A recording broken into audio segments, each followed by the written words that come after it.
ప్రజలు తమ ఓటును తప్పకుండా వినియోగించుకోవాలని కోరారు జైపూర్ ఏసీపీ వెంకటేశ్వర్లు. మంచిర్యాల జిల్లా చెన్నూరు పట్టణంలోని స్థానిక పోలీస్ స్టేషన్ ఆవరణలో గ్రామ పంచాయతీ ఎన్నికలపై పోలీస్ సిబ్బందికి అవగాహన కార్యక్రమాన్ని నిర్వహించారు.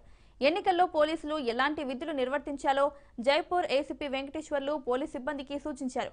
చెక్పోస్టుల్లో డ్యూటీ చేసే పోలీసులు అనుక్షణం అప్రమత్తంగా ఉండాలన్నారు. పోలింగ్ కేంద్రాల వద్ద ఎలాంటి అవాంఛనీయ ఘటనలు జరగకుండా ముందస్తు చర్యలు తీసుకోవాలని సిబ్బందికి తెలిపారు ఏసీపీ వెంకటేశ్వర్లు.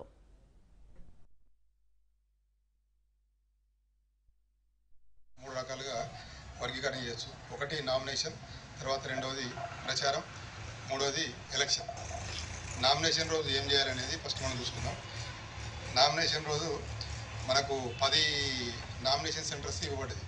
ఒక్కొక్క క్లస్టర్ 3 గ్రామాలను 4 గ్రామాలను 5 గ్రామాలను కలిపేసి క్లస్టర్గా విభజించారు.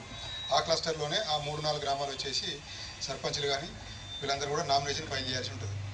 మన రోల్ ఏముంటుందంటే మనం బందోబస్తు డిప్లాయ్ అవుతాం. అక్కడ డిప్లాయ్ అయినప్పుడు మనం ముఖ్యంగా చూసుకునేది ఏంటంటే లోపల